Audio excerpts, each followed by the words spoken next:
أعوذ بالله من الشيطان الرجيم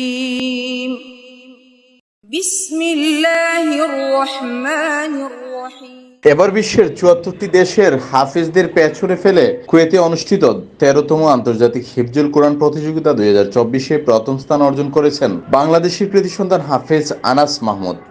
সিগারুল হুফাজ গ্রুপে ৮ থেকে ১২ বছর বয়স সে গ্রুপে চ্যাম্পিয়ন হয়ে বিশ্বমঞ্চে দেশের নাম উজ্জ্বল করেছেন তিনি।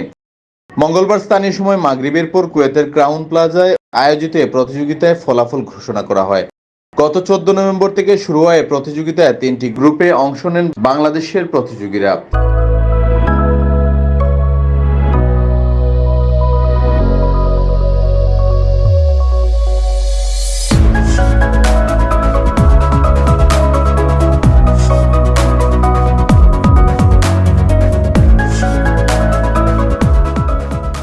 এদিকে হাফেজ আনাস মাহমুদ ঢাকার মার্কাজুল ফায়জিল কুরআন আল ইসলামীর শিক্ষার্থী। গোপালগঞ্জের এই প্রতিভাবান কুরআন হাফেজ এর আগেও ২০২৩ সালে জাতীয় হিফজুল কোরআন প্রতিযোগিতায় ৩য় স্থান অর্জন করেছিলেন। তার এই অসাধারণ সাফল্যে পুরো দেশ গর্বিত।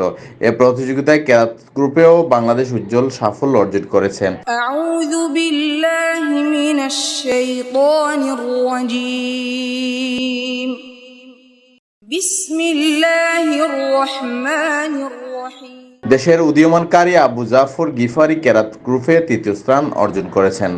তার এই কৃতিত্ব বাংলাদেশের কেরাত চর্চাকে বিশ্বমঞ্চে নতুন উচ্চতায় নিয়ে গেছে। এদিকে মার্কাজুল ফয়জিল কোরআনের প্রতিষ্ঠাতা পরিচালক মুফতি মুর্তজা হাসান ফয়েজি মাসুম গণমাধ্যমকে জানান, আনাসের এই অর্জন শুধু আমাদের প্রতিষ্ঠানের নয়, পুরো দেশের গর্ব। আল্লাহ যেন তাকে এবং আবু জাফরকে যোগ্য আলেম ও দ্বীনের খাদেম হিসেবে কবুল করেন।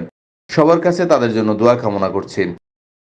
প্রসঙ্গত, কুয়েতের ধর্ম মন্ত্রণালয়ের আয়োজনে ১৩তম আন্তর্জাতিক হিফজুল কোরআন প্রতিযোগিতা ১৪ নভেম্বর শুরু হয়। এতে অংশগ্রহণকারী ৭৪ দেশের প্রতিযোগীদের মধ্যে বাংলাদেশের সাফল্য কোরআনের প্রতি দেশবাসীর ভালোবাসা ও গভীর শ্রদ্ধার প্রতিফলন।